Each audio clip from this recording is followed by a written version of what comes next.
Hello दोस्तों, स्वागत है आपका मेरे यूट्यूब चैनल पे। और आज हम योजना मई 2024 को कवर करने वाले हैं।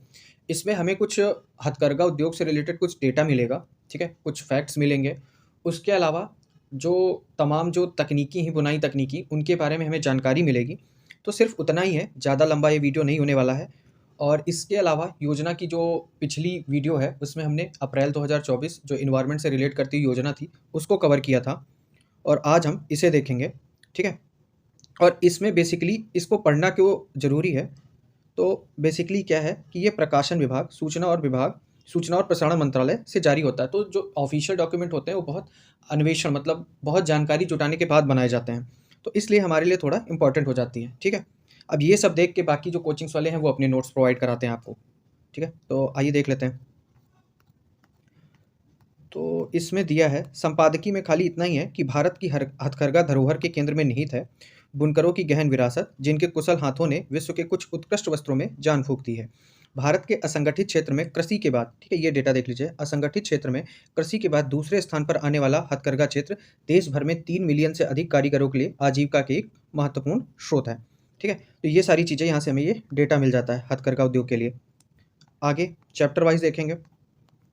तो बुनाई की आकर्षक दुनिया, भारतीय बुनाई में क्षेत्रीय विविधता, ये दिया हुआ है। ठीक है? तो देख लेते हैं कि 19वीं सदी के अंत में रासायनिक रंगों के आगमन से पहले भारत के सभी हिस्सों में सफ़ेद रंग प्रमुख आधार बेस रंग था, मतलब सब सफ़ेद रंग पहनते थे।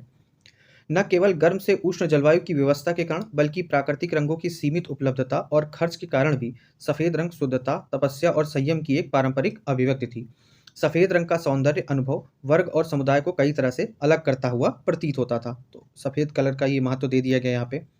अब ये जो चित्र बने हुए हैं, इन पे कुछ साड़ियों के मतलब जो पैटर्न है, उनके नाम दिए हैं, उनको देखते हुए चलेंगे। ये आपने आर्ट एंड कल्चर में भी पढ़ा होगा। तो यहाँ से देख लेते हैं। ये एक बुनाई है पोचमपल्ली इकत। तो ये कहाँ की है? ये तेलंगाना राज्य के नलगोंडा जिले से उत्पन्न होती है। इसमें पारंपरिक ज्यामितिक और अमूर्त पैटर्न है। बुनाई से पहले एक्सपोज हिस्से को बार-बार बांधने और रंगाई के माध्यम से धागों को अलग-अलग रंगों में परिवर्तित करके तैयार किया जाता है। ये सूती और रेशम दोनों में बुने जाते हैं। तो ये इसकी विशेषताएँ होगी। आगे है पैठणी साड़ी। तो पैठणी साड़ी क्या है कि ये महाराष्ट्र के एक शहर पैठण से लिया गया है, जहाँ इसका उत्पादन 2000 वर्षों से अधिक समय से किया जा रहा है। पैठणी मूल रूप से एक सजावटी जरी पल्लव और बॉर्डर वाली एक रेशम साड़ी है। प्रयुक्त रूपांकन अधिकतर पारंपरिक लताएं, फूल, फलों की आकृतियां और पक्षियों की शैलीबद्ध आकृतियां, मतलब इसमें जो प्राकृतिक तत्व होता है वो समाहित होता है। पैंठण की एक खास विशेषता क्या है कि डिजाइन तैयार करने के लिए किसी यांत्रिक मतलब कोई भी मशीनी उपकरण यूज नहीं किया जाता है। ठीक है, फिर आगे देख लेते हैं। हुँ। आगे है कर्नाटक में मोलकाल्मुरु जैसे स्थानों में कपास और रेशम की बुनाई के केंद्र सूत्र प्रतिरोध और ताने-बाने में पैटर्न वाले तत्वों के साथ इल्कल अपने 3 शटल बुनाई और अतिरिक्त ताने-बाने पैटर्न के साथ बढ़ते रहते हैं। कर्नाटक में एक ये जगह है मोलकाल्मुरु, ठीक है? फिर उडुपी, कोलेगल और रुकुमपुर में कपास के साथ-साथ उनकी साड़ियों और कपड़ों के लिए प्रसिद्ध है। ये जगहें देखे रहिएगा। यह ध्यान देने योग्य है कि कई रेशम जिन्हें कश्मीर, पश्चिम बंगाल, महाराष्ट्र और आंध्र प्रदेश सहित भारत के अन्य हिस्सों में हाथ से नहीं बुना जा सकता, कर्नाटक में बेचे जाते हैं, जिन्हें डुपियन रेशम कहा जाता है। ठीक है? जो कश्मीर, पश्चिम बंगाल, महाराष्ट्र और आंध्र प्रदेश सहित भारत के अन्य हिस्सों में नहीं मिलते, वो कर्नाटक में बेचे जाते हैं, जिन्हें डुपियन रेशम के नाम से जाना जाता है। फिर आगे देख लेते हैं। आगे यहाँ पे दिया है पाटन पटोला। तो पाटन पटोला क्या है? ये गुजरात के पाटन क्षेत्र से उत्पन्न पटोला एक डबल इकत की साड़ी है, जिसमें ताने और बाने को लटकते करगे पर बुनने से पहले धागों की सटीक गिनती के अनुसार बांधा और रखा जाता है। पहले तो पाटन पटोला क्षेत्र कहाँ का है? ये गुजरात का है। ठीक है? ये गुजरात एरिया का है। पटोला रेशम साड़ियाँ अपने जीवंत रंगों, बोल्ड ज्यामिति डिजाइन और विविध विशेषताओं के लिए जानी जाती हैं। फिर आगे देख लेते हैं। कांचीपुरम रेशम दिया हुआ है, ठीक है? तो कांचीपुरम रेशम जो है, ये पहले कहाँ का है? ये तमिलनाडु का है। कांचीपुरम रेशम तमिलनाडु का। ये कांचीपुरम के मंदिरों से प्रेरित होकर साड़ियों को ताने और बाने दोनों में सहतूत रेशम से उत्कृष्ट ढंग से सहतूत रेशम का प्रयोग किया जाता है। और इसमें जटिल कोरवल और पैटर्नी तकनीकों का उपयोग करके ठोस रंग की सीमाएँ और पल्लव होते हैं। ठीक है? तो कुल मिला के यही सारी चीज़ें हैं। अब कोटा डोरिया। तो कोटा आप नाम जानते हो, ये राजस्थान के कोटा नाम पर रखा गया है। यह कपड़ा चौकोर चेक पैटर्न में कपास और रेशम का एक अनूठा मिश्रण है। रेशम चमक प्रदान करता है, जबकि कपास के धागे इस कपड़े को मजबूती प्रदान करते हैं। चेक किए गए खास पैटर्न को खट कहा जाता है और यह कोटा डेरिया की खास विशेषताओं में से एक है। ठीक, आगे ये है हिमाचल प्रदेश। तो हिमाचल प्रदेश जो 1964 से पहले पंजाब का हिस्सा भी था, हमेशा अपने कुल्लू और किन्नौर कपड़ों और शालों के साथ-साथ कंबल और हेडवियर सहित फर्श और बिस्तर लेनिन के घरेलू उत्पाद के लिए प्रसिद्ध रहा है। जम्मू कश्मीर के साथ-साथ लद्दाख और उत्तराखंड में भी मोटे से महीन पश्मीना भेड़ और बकरी के ऊनों की ऊन कताई का एक विस्तृत आधार है। मतलब ये पश्मीना जो है, ये जम्मू कश्मीर के साथ-साथ लद्दाख और उत्तराखंड में भी पाई जाती है। आगे देख लेते हैं। आगे देख लीजिए, जरी के साथ बनारसी साटन तंचोई साड़ी, ठीक है? ये विरासत ये अपने दिया है कि जरी के साथ बनारसी साटन तंचोई साड़ी। फिर आगे देख लेते हैं, कुनबी साड़ी। तो कुनबी साड़ी जो है, ये गोवा आदिवासी सूती साड़ी को दुनिया भर में कुनबी साड़ी के नाम से जाता है। जो गोवा में आदिवासी समुदाय है, वो जो साड़ी बनाया जाता है, वो बनाता है, वो उनको नाम दिया जाता है कुनबी साड़ी, ठीक है? फिर आगे क्या दिया हुआ है, कश्मीर के साथ साथ पश्चिम बंगाल के विष्णुपुर केवल 2 क्षेत्र थे जहां शहतूत रेशम की पारंपरिक रूप में खेती की जाती थी और स्वतंत्रता के बाद इसमें कताई और बुनाई में वृद्धि देखी गई है। फिर मध्य राज्य छत्तीसगढ़ से तसर और राज्य के भीतर मिलों से कपास की आपूर्ति में कुछ प्रसार देखा गया है। वाराणसी का ये सब मामला दिया हुआ है। फिर मुगल कारखानों की स्थापना के बाद पूरे राज्य के साथ साथ सुदूर फारस से भी बुनाई कौशल को ग्रहण किया गया और तिब्बत और दक्षिण एशिया के अन्य हिस्सों के साथ इसका लंबे समय से व्यापार रहा है। कुल मिला के जो इसमें बताया जा रहा है कि कैसे जो हथकरघा उद्योग है, जो जो बुनाई तकनीकें विकसित हुई हैं, उनका विकास क्रम इसमें दिखाया जा रहा है। फिर देख लीजिए, पश्मीना ऊनी साड़ी, ठीक? ये है पश्मीना ऊनी साड़ी। तो इसको तो हमने देख ही लिया है। मंगलगिरी साड़ी आंध्र प्रदेश राज्य का एक लोकप्रिय हथकरघा उत्पाद है। मंगलगिरी साड़ी कहाँ की है? आंध्र प्रदेश। पश्मीना तो अभी ऊपर आपने देखा, लद्दाख, जम्मू कश्मीर और उत्तराखंड, ठीक? फिर आगे देख लेते हैं, विष्णुपुर का वो तो हमने देख लिया। अब क्या क्या कहाँ पे क्या नाम है वो देख लेते हैं। 7 उत्तर पूर्वी राज्य जो सिलाई और बुनाई पैटर्निंग दोनों में अपने बुनाई कौशल के लिए जाने जाते हैं। तो ये कुछ जो टर्म है, ये पूछ सकते हैं कि ये क्या है, एक पारंपरिक वस्त्र है, हथकरघा उत्पाद हैं, शब्दावली देके वो पूछते हैं जो। तो देख लीजिए, अरुणाचल की गेल और गलुक भी तेजी से पसंद और उत्पादित की जा रही है। त्रिपुरा में एरिशा, पचरा, लिनसेफी स्थानीय क्षेत्रीय परिधान और चादर बुनाई में तेजी देखी जा रही है। मिजोरम की बात करें तो पुआन चेई पुआन, तवलोह पुआन, नगोटो खेर पुआन, हमाराम पुआन, थांगछुआ पुआन, पोंडम पुआन की पहचान तेजी से बढ़ रही है। अभी ऐसे दे सकते हैं कि एरिशा, पचरा, लिनसेफी निम्न में से किससे संबंधित है, ठीक है?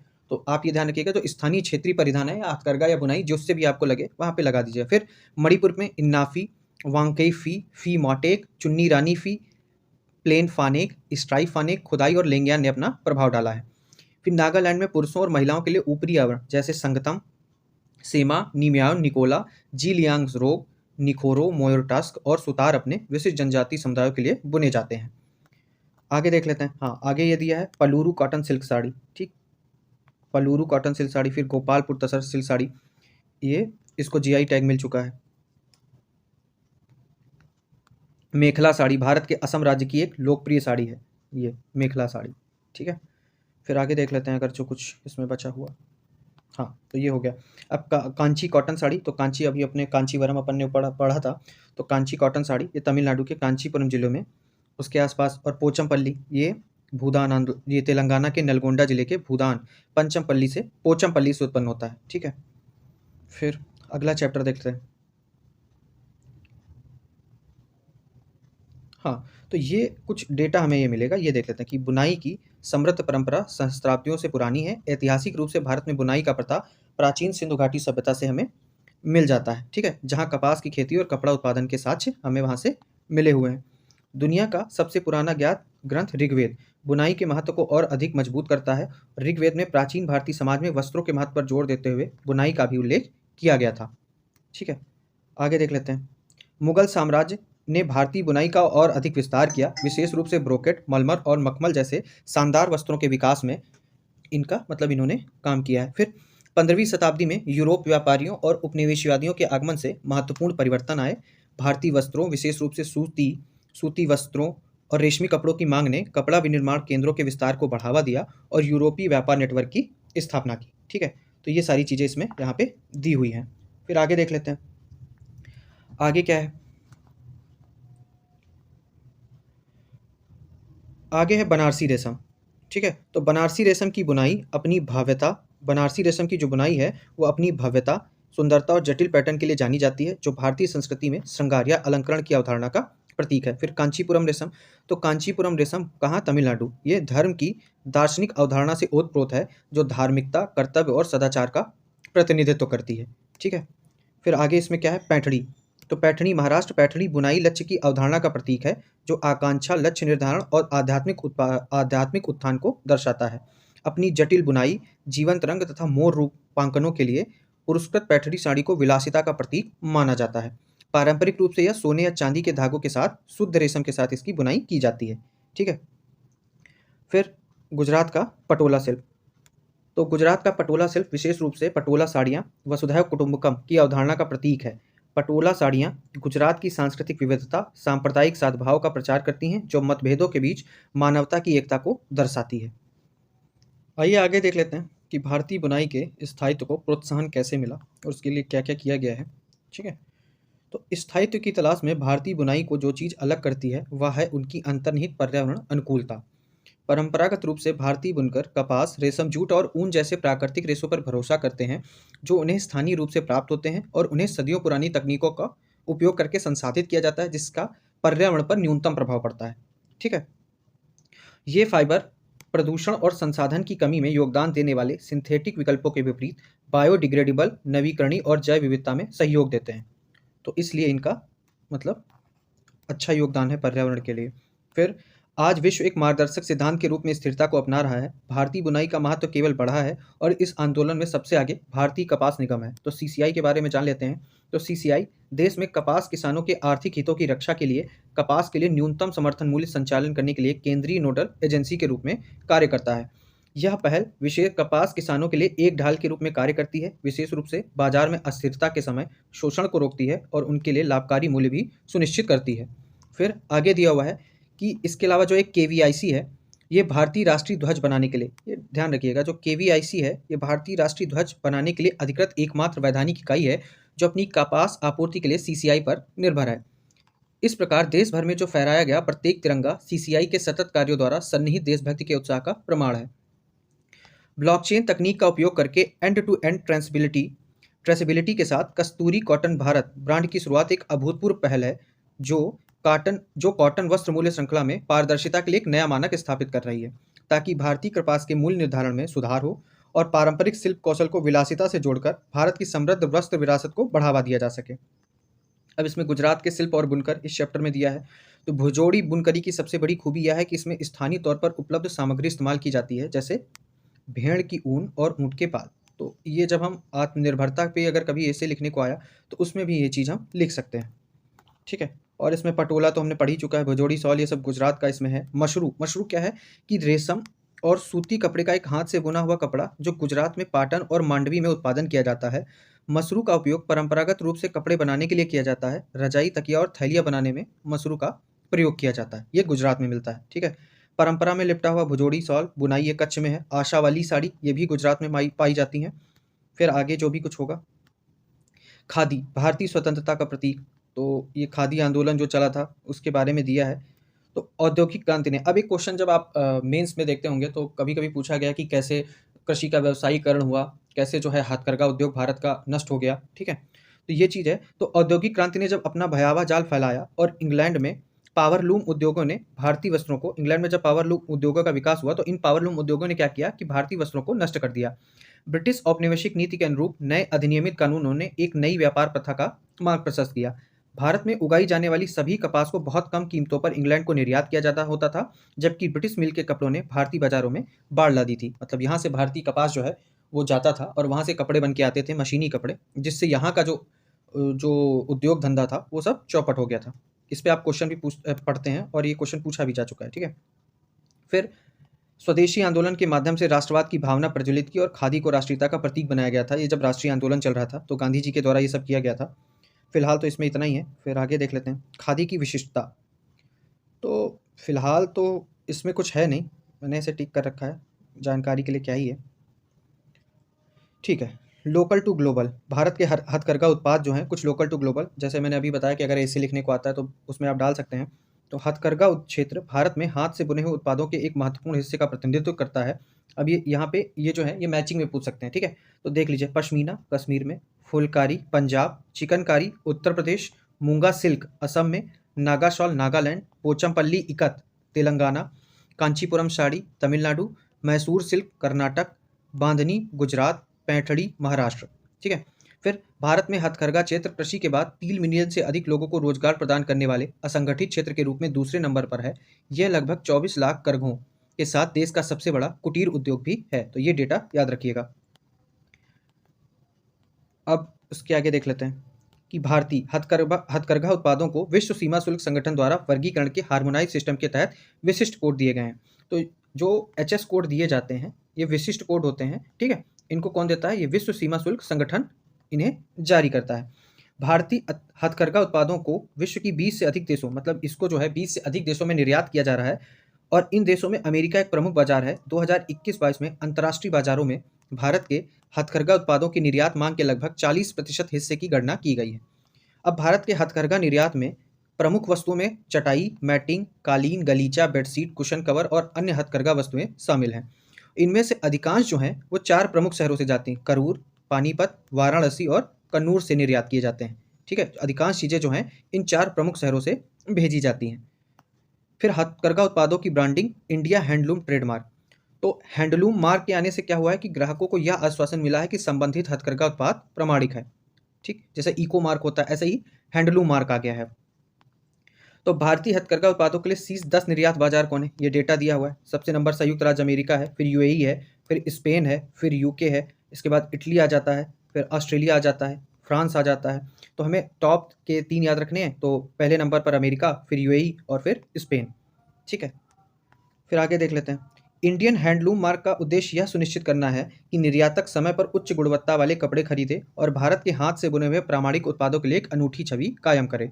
इसका ट्रेडमार्क्स अधिनियम 1999 के तहत एक ट्रेडमार्क के रूप में भी पंजीकरण किया गया है। फिर वस्तुओं के भौगोलिक संकेत, आपने जीआई टैग पढ़ा होगा। तो जीआई टैग उस उत्पाद को प्रदान किया जाता है जो अपने विशिष्ट मूल स्थान से पहचाना जाता है। भारत में कई हथकरघा उत्पादों को जीआई टैग प्रदान किया गया है, जिसमें पोचमपल्ली इकत जो तेलंगाना से रिलेटेड था, चंदेरी साड़ी, सोलापुर चादर, मैसूर सिल्क, कांचीपुरम सिल्क आदि शामिल हैं। ठीक है। इसके अलावा अगर इसमें कुछ होता है, एक तो ऐड इसमें बहुत ज़्यादा आता है। फिर हाँ, देख लेते हैं। ये चैप्टर है भारतीय बुनाई का ताना बाना और तकनीकी विकास। तो भारत में कपड़ा उद्योग की मूलभूत ताकत कपास, जूट, रेशम, ऊन जैसे प्राकृतिक तंतु। अब यहाँ पे वैसे इसमें कुछ काम का आपको नहीं दिखेगा, लेकिन एक चीज़ देखिए, जैसे कपास, जूट, रेशम, ऊन जैसे प्राकृतिक तंतु हैं। ठीक है। कपास हो गया, जूट हो गया, रेशम हो गई, ऊन, ये प्राकृतिक तंतु, ये प्राकृतिक फाइबर हैं। अगर मानव निर्मित फाइबर पूछे जाएँ जो कि अक्सर स्टेट एग्जाम में पूछे जाते हैं, तो देख लीजिए, पॉलिएस्टर हो गया, विस्कोस हो गया, नायलॉन हो गया और एक्रेलिक हो गया। ये सिंथेटिक मानव निर्मित फाइबर हो गए। ठीक है। फिर भारतीय कपड़ों का संदर्भ प्राचीन सिंधु घाटी सभ्यता, चट्टानों की कटाई की मूर्तियों और वहाँ से हमें मिलता है। अब यहाँ पे भी देखिए शब्द हैं, इन्हें ध्यान रखिएगा, बाई चांस पूछ लें तो ऋग्वेद में मुख्य रूप से वस्त्रों को क्या कहा जाता है? अधिवस्त्र, कुरला और अंड प्रतिधि। ये 3 शब्द दिए हैं। तो ये किससे रिलेटेड हैं? ये बेसिकली ऋग्वेद में वस्त्रों को कहा जाता था, अधिवस्त्र, कुरला और अंड प्रतिधि। ठीक है। फिर साड़ी शब्द कहाँ से आया है? तो साड़ी शब्द जो है वो साटी से लिया गया है। प्राचीन काल में सती, सवाली या साड़ी हिंदी में साड़ी बन गई है। ठीक। फिर भारतीय स्वदेशी। अब पावरलूम उद्योग को बढ़ाने के लिए, अब इसमें ये देख लेते हैं कि पावरलूम उद्योग को बढ़ावे के उद्देश्य से भारत सरकार के कपड़ा मंत्रालय द्वारा पावरलूम विकास एवं निर्यात संवर्धन का परिषद 1995 में इसका गठन किया गया। भारत में कुल कपड़ा उत्पादन का लगभग 58.4% विकेंद्रीकृत पावरलूम से, 5% कपड़ा संगठित क्षेत्र से, 20% हथकरघा क्षेत्र से तथा 15% बुनाई के माध्यम से उत्पादित किया जाता है। ठीक है। उसके अलावा अधिकांशतः जो पावरलूम का लगभग 39% महाराष्ट्र में इस्तेमाल होता है। इसके अलावा आंध्र प्रदेश, गुजरात, उत्तर प्रदेश, कर्नाटक और तमिलनाडु राज्य पावरलूम उत्पादक के उत्पादक हैं।